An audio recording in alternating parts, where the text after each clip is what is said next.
Assalamualaikum warahmatullahi wabarakatuh.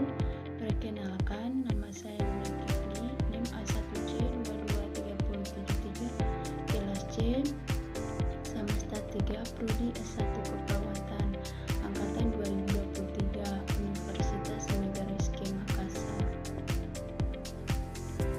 Wawasan Nusantara sebagai geopolitik Indonesia. Wawasan Nusantara merupakan konsep yang menjadi bagi kebijakan Indonesia dalam satu kesatuan yang utuh. Pengertian wawasan Nusantara. Wawasan Nusantara adalah cara pandang bangsa Indonesia tentang wilayah terdiri dari daratan, lautan, dan udara yang tersatukan dalam satu kesatuan politik, ekonomi, dan sosial budaya. Konsep wawasan Nusantara mengutamakan persatuan dan kesatuan bangsa, menekankan pentingnya wilayah lautan dalam membangun kedaulatan dan kesejahteraan nasional. Kedudukan wawasan Nusantara. 1. Dasar fisiologis, politik, dan strategi dalam membangun bangsa Indonesia. 2. Panduan dalam menentukan arah kebijakan nasional yang berorientasi pada kepentingan bangsa dan wilayah nasional. 3. Tujuan menjamin kedaulatan dan keutuhan wilayah nasional serta mewujudkan rakyat Indonesia. Latar belakang terbentuknya wawasan Nusantara. 1. Perjuangan kemerdekaan, pengalaman masa penjajahan yang menekankan pentingnya menjaga kedaulatan wilayah.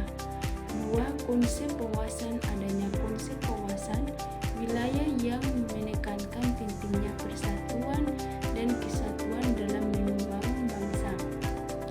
3. Kepentingan nasional.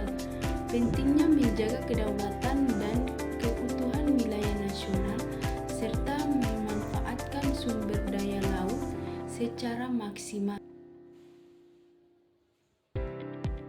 Wawasan Nusantara sebagai geopolitik Indonesia.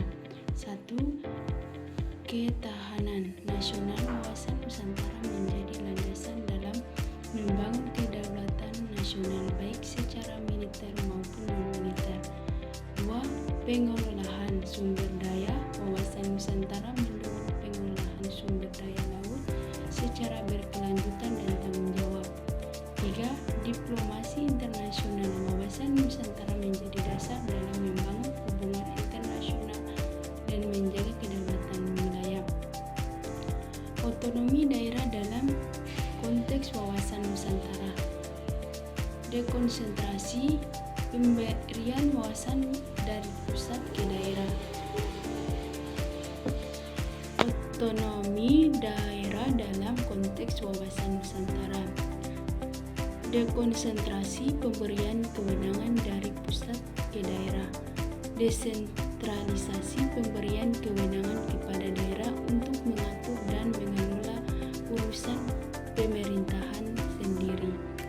Dekonsentrasi, pemberian kewenangan dari pusat ke daerah. Kewenangan daerah memiliki kewenangan dalam mengelola sumber daya laut dan menjalankan pemerintahan. Kesimpulan dan rekomendasi. Wawasan Nusantara adalah konsep penting untuk menjaga keutuhan bangsa dan mewujudkan kesejahteraan rakyat. Implementasi wawasan Nusantara harus konsisten dan berkelanjutan. Penting untuk meningkatkan kesadaran dan pemahaman tentang pentingnya wawasan Nusantara di semua lapisan masyarakat.